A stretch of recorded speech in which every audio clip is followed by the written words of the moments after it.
ball with an initial velocity of 25 meters per second is subject to an acceleration of negative 9.8 meters per second squared. How high does it go before coming to a momentary stop? So we write down our given information now off to the side here.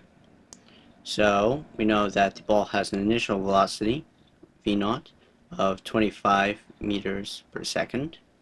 It is subject to an acceleration due to gravity, which is negative 9.8 meters per second squared. And they want to know how high the object goes before it starts to come down, so when it momentarily stops. We can also conclude that our final velocity is equal to 0 meters per second.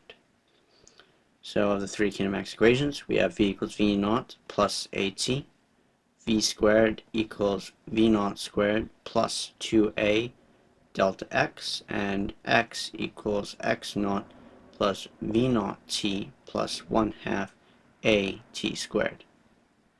For this problem, we're going to use v squared equals v0 squared plus 2a delta x, because we know our initial velocity, we know our final velocity, we know the acceleration, and we're trying to solve for the maximum height that we reach when it comes to its momentary stop, otherwise known as the apex of its path or trajectory.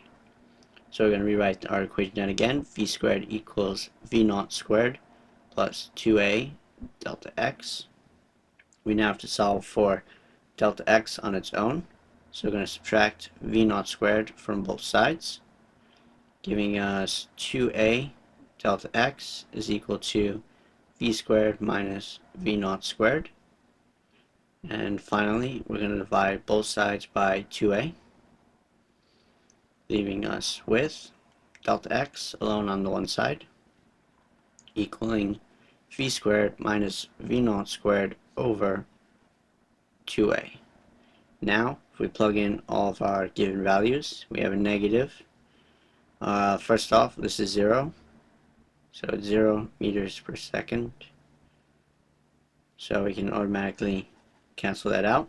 So then we're left with a negative v0 squared. So v0 is 25 meters per second squared over 2 times negative 9.8 meters per second squared. Now, if we square everything, we would get negative 625 meters squared per second squared over 2 times negative 9.8 meters per second squared.